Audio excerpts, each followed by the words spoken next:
Secret invasion Thor के अंदर हमने लास्ट एपिसोड में देखा था कि डोनाल्ड ब्लेक जो है वो अपने साथ शहर के अंदर कुछ लोगों की मदद कर रहा होता है, लेकिन अचानक आसमान से एक तीर बहुत स्पीड से आके गिरती है एसगार्ड के अंदर और उसको जलाना शुरू कर देती है।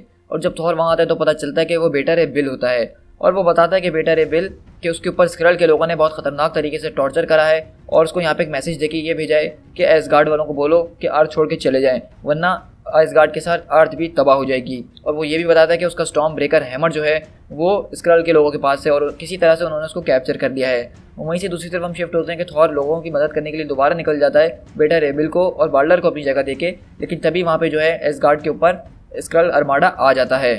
अब आगे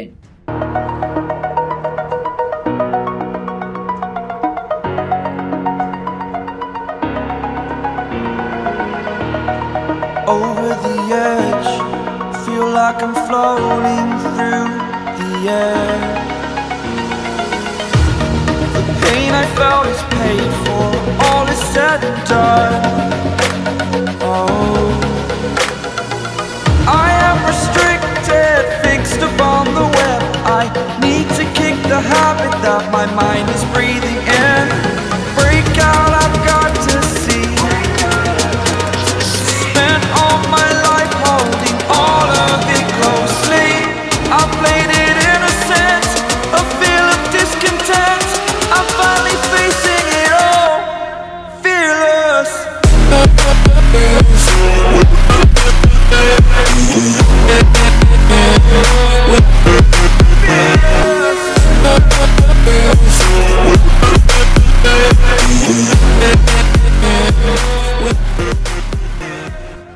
सुनने में तो ऐसा लग रहा था कि ये थंडर कभी ख़त्म नहीं होगा। इसकी आवाज़ ऐसी थी जैसे कि जहन्नुम से सीधा अर्थ के ऊपर आई हो।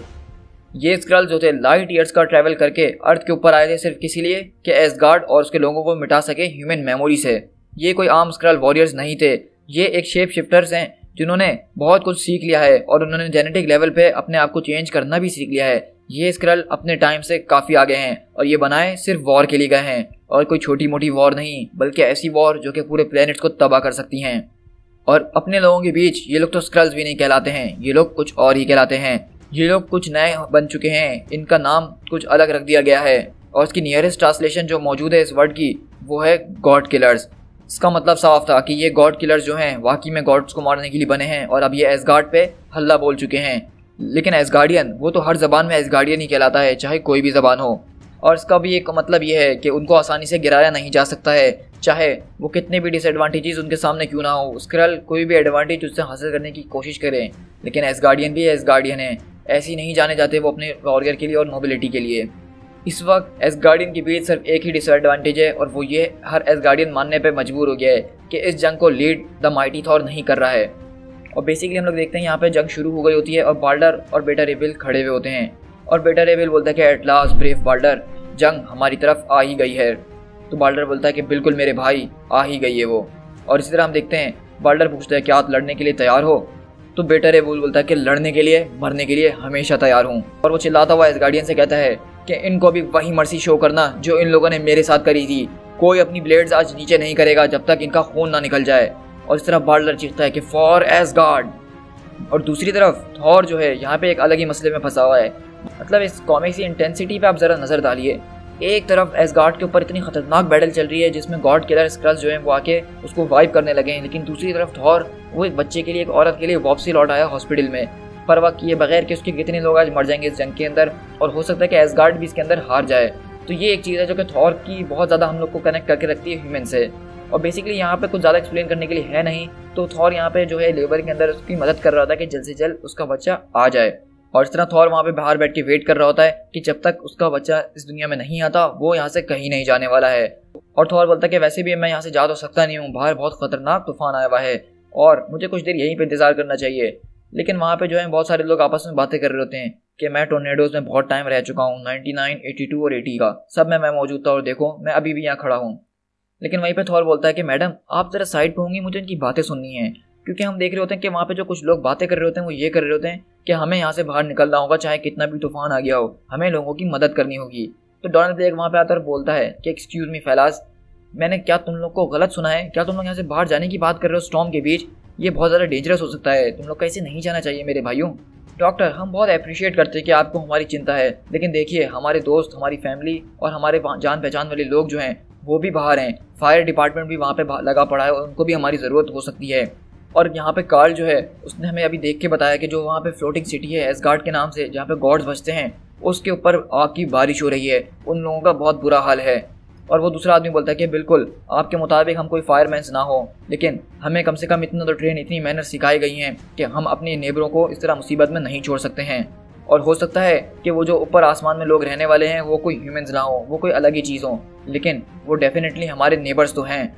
टॉर्नेडो तो आते जाते रहते हैं, लेकिन हम अपना फ़र्ज़ कैसे भूल सकते हैं। और यहीं से डोनाल्ड ब्लेक उनकी बातों पर सोचने पर मजबूर हो जाता है और बोलता है एक मिलीनियम अगो पहले थॉर को ओडिन ने, उसके बाप ने सारी पावर से स्ट्रिप आउट करके अर्थ के ऊपर भेज दिया था ताकि वो एक मोर्टल लाइफ गुजार सके और कुछ ह्यूमैनिटी सीख सके।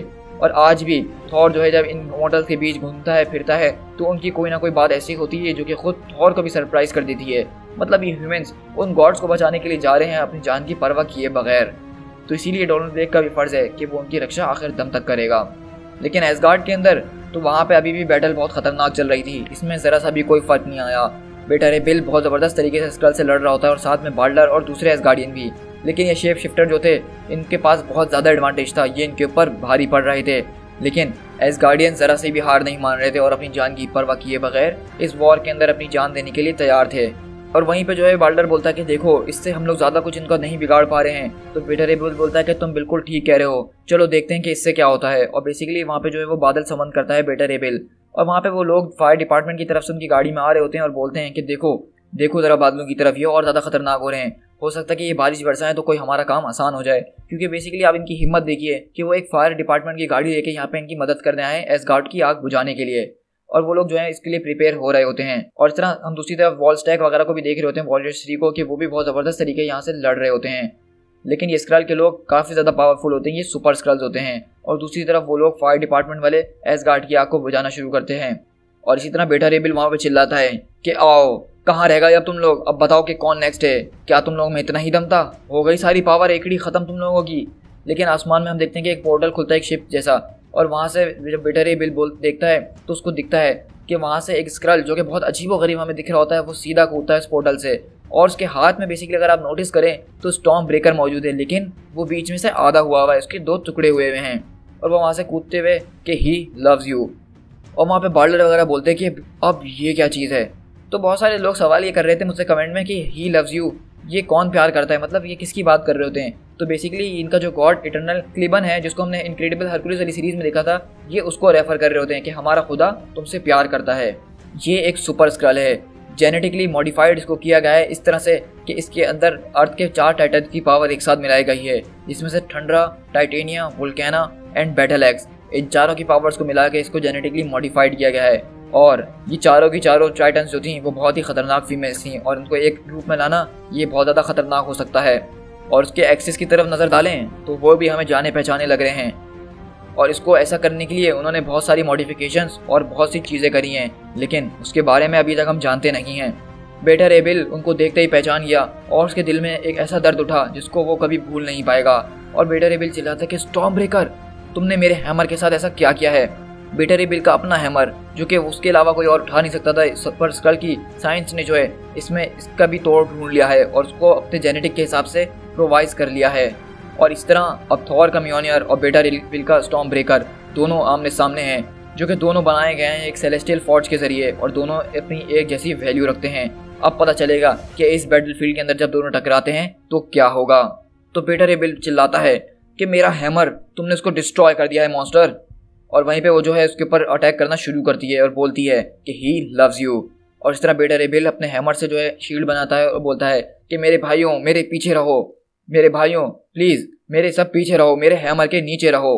और इस तरह देखते हैं अचानक आसमान से जो है बहुत बड़े बड़े आग के गोले वो एसगार्ड की तरफ गिरना शुरू होते हैं। और इस तरह वो लोग जो यहाँ पे मदद करने के लिए आए होते हैं वो भी अब यहाँ पे कुछ कर नहीं पा रहे होते हैं, क्योंकि ये सिचुएशन बहुत वर्स्ट हो गई होती है। और वो लोग वहाँ से जाते हुए बोलते हैं कि अब हम यहाँ पे जितना कर सकते थे हमने किया, अब तो इनको गॉड ही बचा सकता है, अब इसमें हम कुछ नहीं कर सकते हैं, हमें जल्द से जल्द शेल्टर के लिए जाना होगा वरना हम भी नहीं बचने वाले, हम भी मारे जाएंगे आज।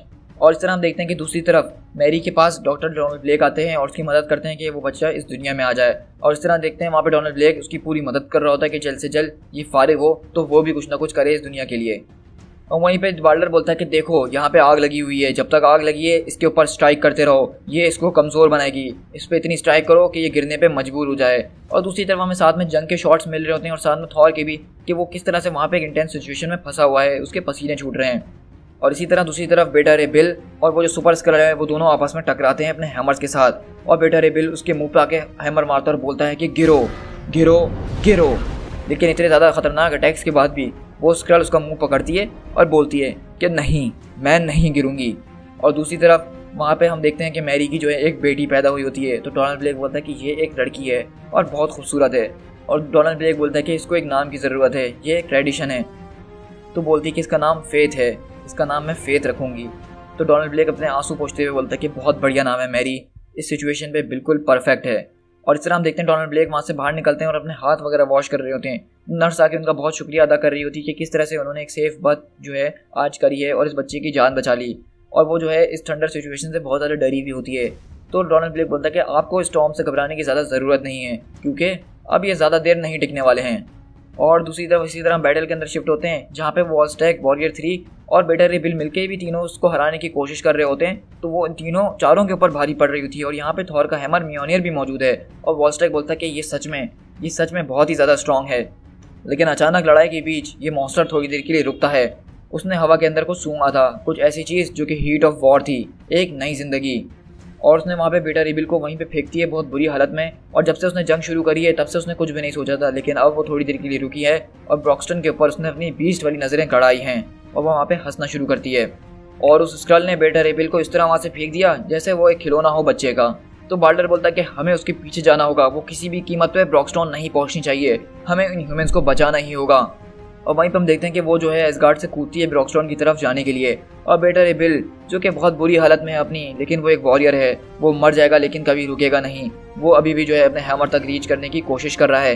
लेकिन सुपर स्क्रीम वो चिल्लाना शुरू कर दिया है, उसने बैटल क्राई शुरू कर दी है, जिसकी आवाज़ इस पूरी सिटी, इस डेजर्ट के अंदर एको हो रही है।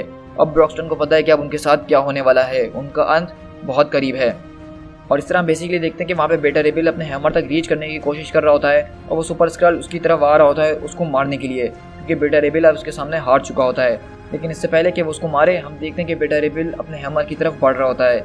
लेकिन वहीं से आवाज़ आती है कि बस मेरे भाई, तुम बहुत लड़ लिए, अब सब ठीक हो जाएगा क्योंकि मैं यहाँ पे आ चुका हूँ।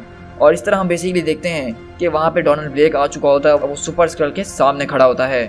To be continued.